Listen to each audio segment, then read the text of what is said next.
പേരും കരയ്ക്ക് കയറിയേ. അമ്പിളിമാമൻ എവിടെയായിരുന്നു ഇത്രയും നാള്? ഇല്ല, ഞാനിനി ആരും കളിയാക്കില്ല. സോറി പഗ്ഗു. ഓക്കേ. അമ്പിളിമാമ, ഈ ആകാശപ്പറക്കൽ എനിക്ക് വല്ലാതെ തണുക്കുന്നു. വല്ലാത്തൊരു ടെൻഷൻ.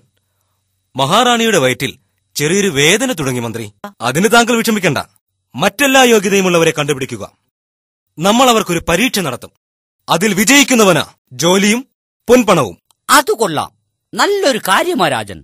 ഞാൻ ഇപ്പോൾ തന്നെ ആളെ കണ്ടെത്താനുള്ള ഏർപ്പാടുകൾ ചെയ്യാം. ജി രാജൻ, ഇതാ ഞാൻ അങ്ങയുടെ മുമ്പിൽ അവതരിപ്പിക്കുന്ന ആദ്യ താരം നമ്മുടെ പ്രിയപ്പെട്ട കവയത്രി കുമാരിയെയാണ്. തന്റെ ചിറകുപോലത്തെ ചെവിയൊന്ന് ആട്ടിക്കേ. പറക്കാൻ പറ്റുമോ? എന്താഹേ ഒരു പരുങ്ങൽ. എനിക്ക് പേടിയാകുന്നു. പേടിക്കുകയോ മഹാഗായിക? ഞങ്ങളെല്ലാവരും ചേർന്ന് തന്നെ വേദനിപ്പിക്കാതെ കൊത്തി തിന്നോളാം. ഇല്ല, ഇനി നിനക്ക് ഇവിടെ ഒന്നും ഭക്ഷണമില്ല.